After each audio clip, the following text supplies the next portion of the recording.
8h21, bonjour Nicolas Domenach. Bonjour. Bonjour Éric Zemmour. Bonjour. Merci beaucoup d'être tous les deux avec nous ce matin. Avant de vous donner la parole et de la donner aussi à nos auditeurs, je rappelle qu'on publie ce matin une enquête qui est avec des chiffres absolument terrifiants concernant le président de la République. Et c'est d'ailleurs la question qui est posée à la une du Figaro ce matin, mais pas seulement, que à mon avis beaucoup de Français se posent. Peut-il encore être candidat? Eh bien, je vous la pose. Alors, Nicolas Domenach. Au gare aux prophéties, quand l'heure est pas venue, c'est pas encore l'heure. Ouais. Tant qu'il y a du combat, il y a du combat à livrer. Donc c'est dans plus d'un an. Je vous rappelle aussi qu'il y avait eu des prophéties terribles qui ne se sont pas vérifiées. Chirac Balladur, Éric Zemmour qui est ici nous avait prophétisé la fin du Parti socialiste 3 ans avant que Hollande soit élu. Eh oui, 3 ans avant que soit élu. Donc j'espère un peu trop d'avance. Oui, un peu trop. Et j'espère qu'il sera plus modeste, en tout cas cette fois-ci, dans ses prophéties macabres. Donc il y a effectivement un sondage rude, le plus rude de tous, et qui est difficile à encaisser. Oui, qui marque un rejet très certain. Mais enfin, je vous rappellerai qu'il y a quand même une gauche en France encore. On le voit avec l'élection de Nantes, la partielle, je veux dire, qui est un sondage en grandeur nature, où dans ces circonstances épouvantables pour la gauche, le candidat de gauche arrive en tête. Donc n'enterrons pas trop vite et que les croque-morts, au fond, se calment un petit peu. Tout n'est pas joué, nous dit Nicolas Domenach. Éric Zemmour peut-il encore être candidat? Bon, c'est pas, la question ne se pose pas. Il sera candidat. Ça, c'est juste. Personne ne peut l'empêcher. Deuxièmement... Donc la gauche perdra, oui, à la lumière des éléments mais l'élection d'analyse qu'on a en ce présidentielle est moment. déjà faite. C'est le candidat des Républicains qui a gagné l'élection présidentielle. Vous voulez dire qu'il L'élection fera, pardonnez-moi, vous voulez présidentielle, donc c'est dire les qu'il fera perdre la gauche? Oui, mais la gauche a perdu, de toute façon. De toute façon, il n'y a... si vous voulez... on a bien vu lors des régionales, la gauche représente tout mouillé 30% des électeurs. Donc c'est pas avec ça qu'on gagne des élections. Le sondage est intéressant d'ailleurs parce que cette gauche de 30% se divise en deux parties égales, quasiment. Alors que ce n'était pas le cas au régional. Les candidats du PS avaient encore 20%, 22%. Là, avec Hollande, on est à 14-14, vous avez vu, avec Hollande et Mélenchon. Jean-Luc Mélenchon a à peu près est à un point du président de la République. C'est dire que Hollande est plus mauvais que les candidats de la gauche au régional. Là, c'est surtout que Hollande est bas, là, parce que l'extrême gauche a toujours fait entre 10 et 14 au total. Les extrêmes gauches. Avec le, avec le Parti communiste, au moins, voilà. Donc le Parti communiste a en partie disparu. Oui, mais tu as bien vu que des proportions. Lors des régionales, l'extrême gauche n'a pas fait ces scores-là. C'est vrai. Non, mais... Maintenant, effectivement, je connais comme Nicolas les précédents, Chirac à 12% en janvier 95, c'est bien de s'en rappeler. Mitterrand qui était aussi battu en 80, je connais tout ça. Et c'est évident que ça doit nous faire réfléchir. Mais là, je pense que l'élection présidentielle est pliée et qu'elle se jouera dans la primaire des Républicains.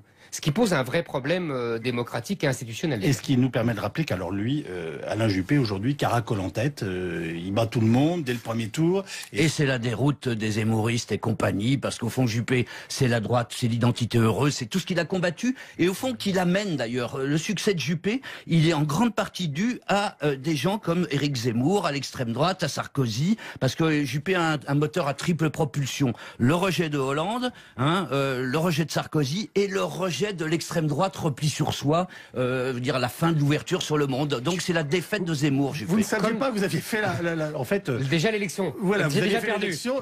J'avoue qu'Alain Juppé va être élu président de la République. Exactement. Oui, si Juppé gagne, Zemmour a perdu. C'est mathématique. Non. Ah bon? Non, parce que tu confonds. Mais c'est normal. Tu confonds majorité partisane, majorité politique, avec majorité idéologique. Et là, nous sommes effectivement, je te l'accorde, dans une impasse politique.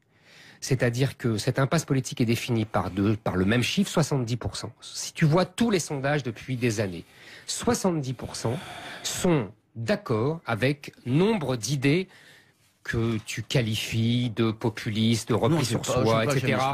Moi, que je qualifie de patriotique et de volontaire pour sauver la nation menacée. Mais chacun aura son vocabulaire, peu importe. En tout cas, tous les sujets sur l'islam, l'immigration, la laïcité, la République donnent à peu près 70% dans le sens de plutôt ce que je défends. Et, c'est là où je te l'accorde, tu as tout à fait raison, et depuis les régionales, c'est clair. Il y a aussi 70% des gens qui ne veulent pas de Marine Le Pen pour incarner ses idées, en tout cas pour les mettre en œuvre. C'est ce que j'appelle une impasse politique. Ça ne veut pas dire qu'il y a une majorité idéologique pour l'identité heureuse de Juppé. Je pense que ça sera son boulet. Au grand jury RTL, Le Monde, Le Figaro, LCI, hier, Marion Maréchal Le Pen dit finalement Alain Juppé, il n'est pas de gauche, c'est Macron en plus vieux. Macron, c'est Juppé. Enfin voilà, elle l'a dit dans l'autre sens. Hein.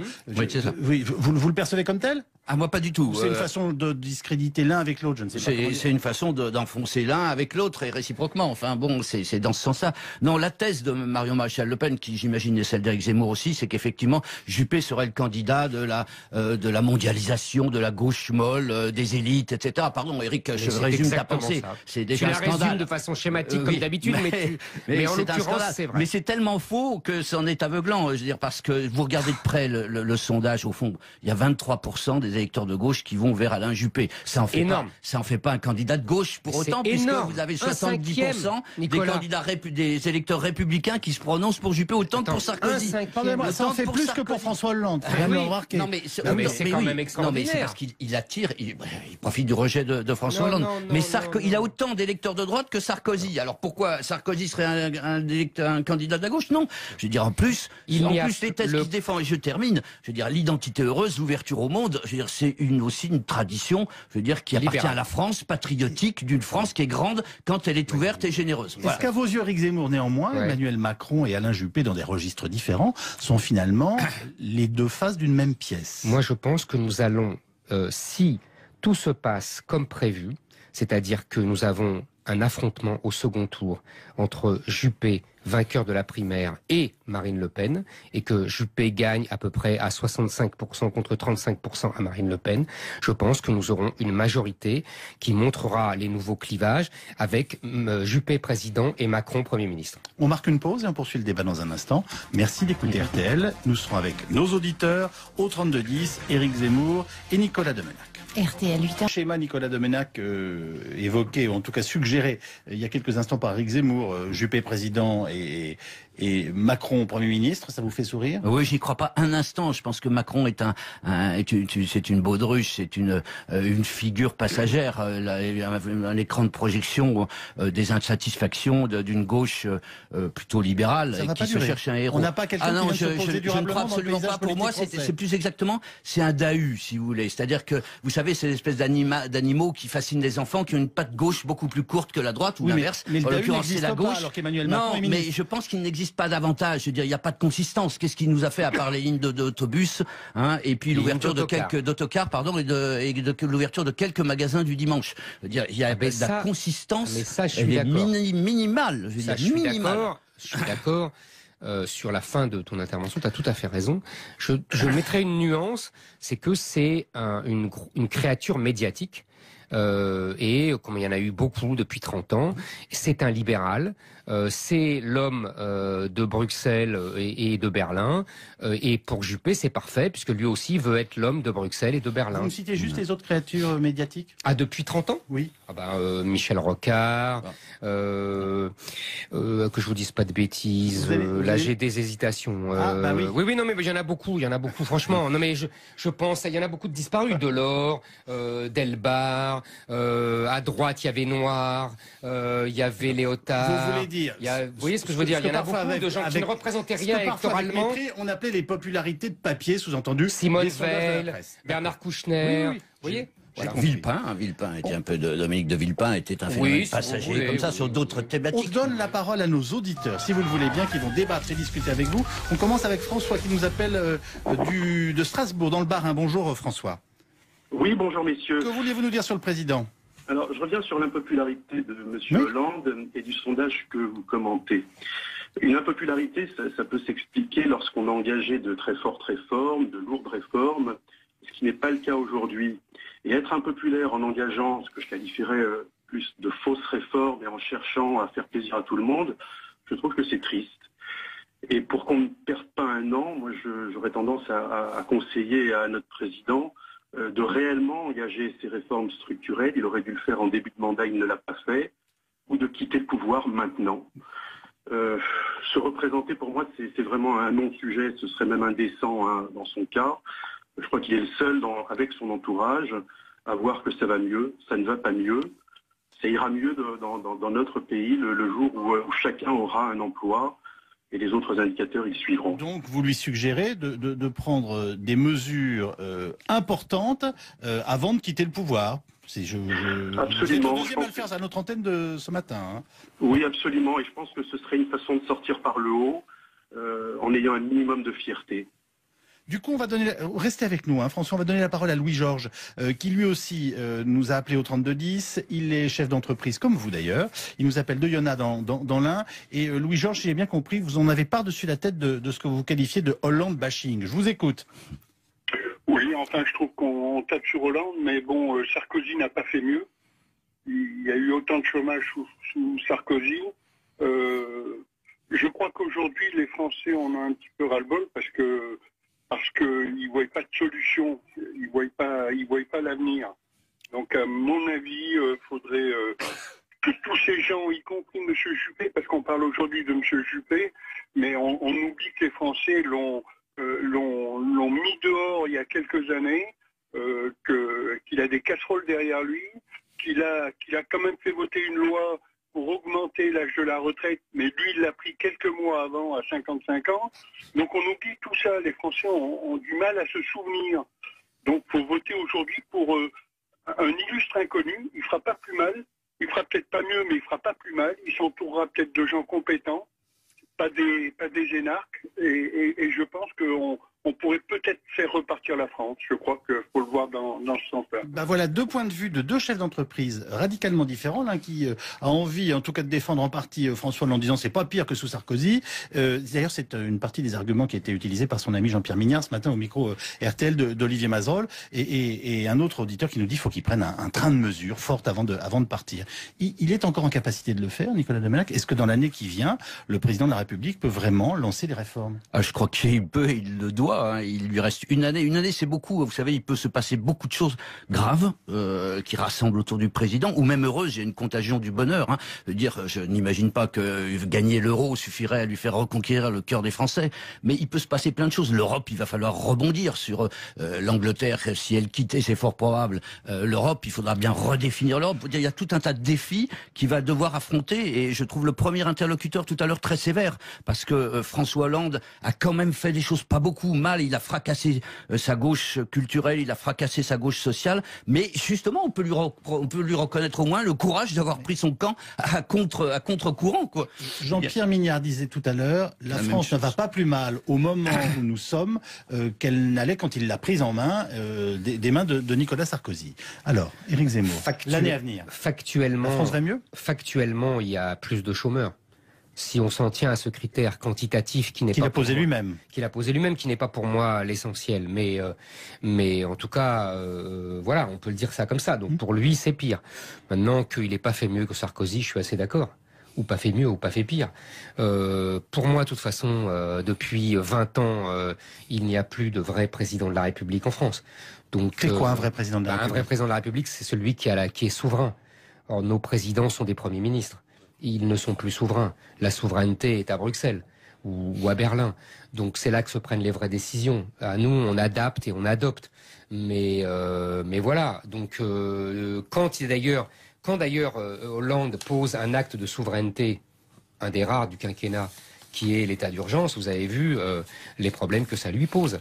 Sur ce point-là, on peut expliquer ainsi le score terrible qu'il enregistre dans les sondages après son émission. Parce qu'on a rarement eu une émission où le président était aussi absent. C'est-à-dire qu'il n'y avait personne dans la chaise, personne dans le costume, et qui se laissait interrompre, foulé au pied. Tout à fait, c'était incroyable. Qui ne renvoyait pas les Français et les journalistes dans leur camp, leur disant parler avec respect au chef de l'État. Là, je suis tout à fait d'accord, ça m'a frappé. Mais ça, c'était impressionnant. Je crois que ça explique. Oui, mais je plaisanterai mis à part. Je crois qu'il y a un moment de lucidité. Quand on était petit, on a vu le général de Gaulle à la télévision, quoi. Et alors, quand on voit ça, on se dit c'est pas possible que ces gens soient dans le fauteuil du général de Gaulle. Ce n'est pas possible. Ce n'est pas le même monde, ce n'est pas les mêmes hommes. Mais il reste un an.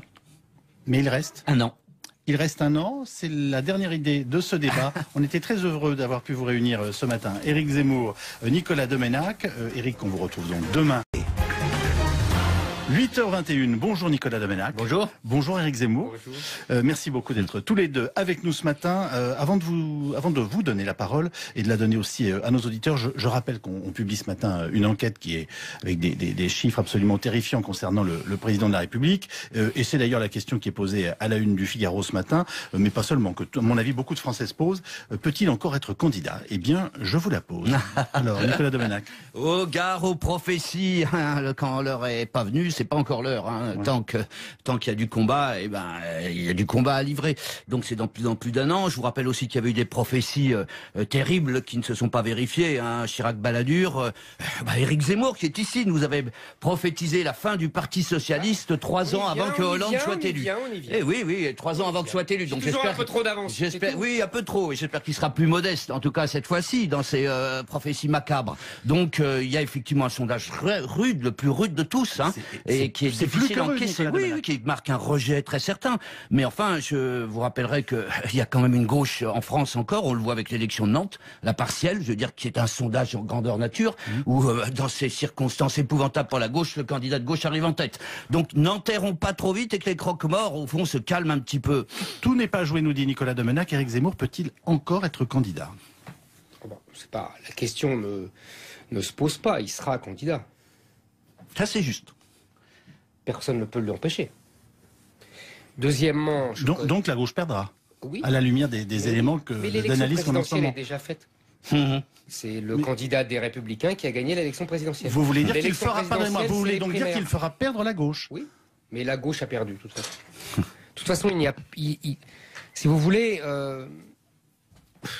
on a bien vu lors des régionales, la gauche représente tout mouillé 30% des électeurs. Donc c'est pas avec ça qu'on gagne des élections.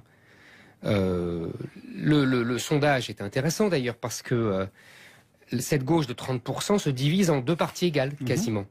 Alors que ce n'était pas le cas au régional. Les candidats du PS avaient encore 20%, 22%. Là, avec Hollande, on est à 14-14, vous avez vu, avec Hollande et Mélenchon. Jean-Luc Mélenchon, à peu près... donne à peu près 70% dans le sens de plutôt ce que je défends.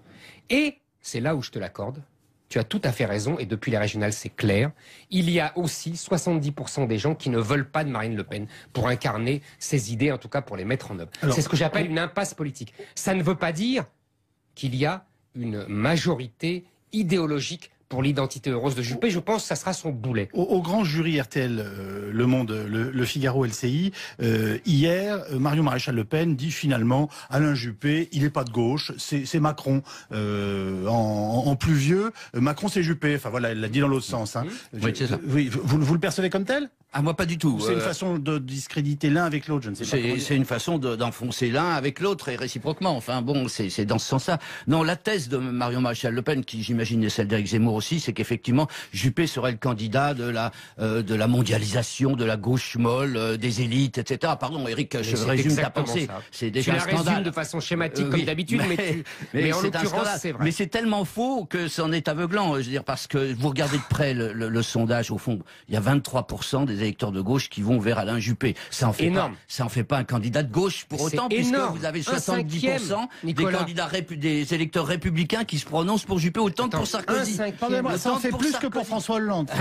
Non mais c'est quand même extraordinaire. Non mais c'est parce qu'il attire, il profite du rejet de François Hollande. Mais il a autant d'électeurs de droite que Sarkozy. Alors pourquoi Sarkozy serait un candidat de la gauche? Non. Je veux dire, en plus les thèses qu'il défend, et je termine, je veux dire, l'identité heureuse, l'ouverture au monde, je veux dire, c'est aussi une tradition, je veux dire, qui appartient à la France, patriotique, d'une France qui est grande quand elle est ouverte et généreuse. Est-ce qu'à vos yeux, Éric Zemmour, néanmoins, Emmanuel Macron et Alain Juppé, dans des registres différents, sont finalement les deux faces d'une même pièce? Moi, je pense que nous allons, si tout se passe comme prévu, c'est-à-dire que nous avons un affrontement au second tour entre Juppé, vainqueur de la primaire, et Marine Le Pen, et que Juppé gagne à peu près à 65% contre 35% à Marine Le Pen, je pense que nous aurons une majorité qui montrera les nouveaux clivages avec Juppé président et Macron Premier ministre. On marque une pause et on poursuit le débat dans un instant. Merci d'écouter RTL. Nous serons avec nos auditeurs au 3210. Je trouve que c'est triste. Et pour qu'on ne perde pas un an, moi j'aurais tendance à conseiller à notre président de réellement engager ces réformes structurelles. Il aurait dû le faire en début de mandat, il ne l'a pas fait. ou de quitter le pouvoir maintenant. Se représenter, pour moi, c'est vraiment un non-sujet. Ce serait même indécent hein, dans son cas. Je crois qu'il est le seul, avec son entourage, à voir que ça va mieux. Ça ne va pas mieux. Ça ira mieux dans notre pays le jour où chacun aura un emploi et les autres indicateurs y suivront. Donc, vous lui suggérez de prendre des mesures importantes avant de quitter le pouvoir. Absolument. Vous êtes le deuxième à le faire à notre antenne de ce matin. Hein. Oui, absolument. Et je pense que ce serait une façon de sortir par le haut en ayant un minimum de fierté. Du coup, on va donner, restez avec nous, hein, François, on va donner la parole à Louis-Georges, qui lui aussi nous a appelé au 3210. Il est chef d'entreprise, comme vous d'ailleurs. Il nous appelle de Yona dans l'Ain. Et Louis-Georges, si j'ai bien compris, vous en avez par-dessus la tête de ce que vous qualifiez de Hollande bashing. Je vous écoute. Oui, enfin, je trouve qu'on tape sur Hollande, mais bon, Sarkozy n'a pas fait mieux.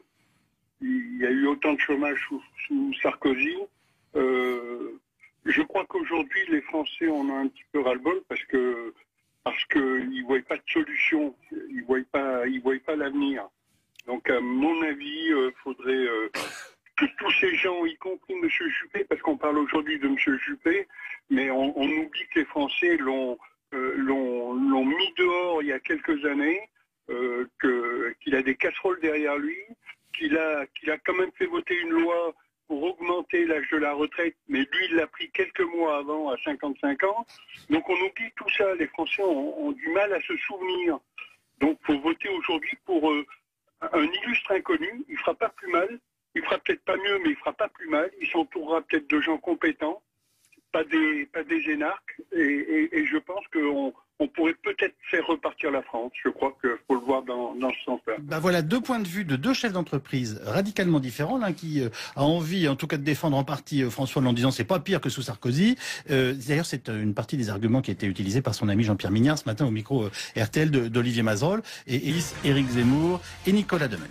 RTL 8h. Schéma Nicolas Domenac évoqué, ou en tout cas suggéré il y a quelques instants par Éric Zemmour, Juppé président et Macron Premier ministre, ça vous fait sourire? Oui, j'y crois pas un instant. Je pense que Macron est c'est une baudruche, c'est une figure passagère, un écran de projection des insatisfactions d'une gauche plutôt libérale et qui se cherche un héros. On n'a pas quelqu'un qui vient se poser durablement dans le paysage politique français. Pour moi, c'est plus exactement, c'est un Dahu, si vous voulez. C'est-à-dire que, vous savez, c'est l'espèce d'animaux qui fascinent les enfants, qui ont une patte gauche beaucoup plus courte que la droite, ou l'inverse. Mais en l'occurrence, c'est la gauche. Alors qu'Emmanuel Macron est ministre. Mais je pense qu'il n'existe pas davantage. Je veux dire, il n'y a pas de consistance. Qu'est-ce qu'il nous a fait à part les lignes d'autobus, hein, et puis l'ouverture de quelques d'autocars, pardon, et de l'ouverture de quelques magasins du dimanche. Je veux dire, il y a de la consistance. Mais ça, je suis elle est d'accord. minimale. Je suis d'accord.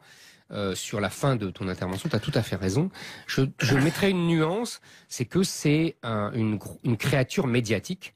Et comme il y en a eu beaucoup depuis 30 ans, c'est un libéral, c'est l'homme de Bruxelles et de Berlin, et pour Juppé c'est parfait, puisque lui aussi veut être l'homme de Bruxelles et de Berlin. Vous me citez juste les autres créatures médiatiques? Ah, depuis 30 ans? Oui. Ah ben, Michel Rocard, que je vous dise pas de bêtises, là j'ai des hésitations. Bah oui. Oui, non mais il y en a beaucoup, franchement. Non mais je pense, il y en a beaucoup de disparus, Delors, Delbar, à droite il y avait Noir, il y avait Léotard. Vous voulez dire, vous voyez ce que je veux dire? Il y en a beaucoup de gens qui ne représentaient rien électoralement. On appelait les popularités de papier, sous-entendu Simone Veil, Bernard Kouchner, vous voyez? Voilà. Villepin était un peu Dominique de Villepin était un phénomène passager comme ça sur d'autres thématiques. On donne la parole à nos auditeurs, si vous le voulez bien, qui vont débattre et discuter avec vous. On commence avec François qui nous appelle de Strasbourg, dans le Bas-Rhin. Bonjour François.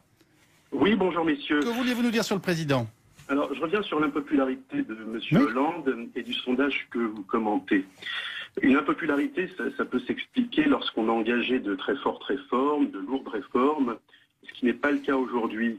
Et être impopulaire en engageant ce que je qualifierais plus de fausses réformes et en cherchant à faire plaisir à tout le monde... Voilà. Il est à un point du président de la République. C'est dire que Hollande est plus mauvais que les candidats de la gauche au régional.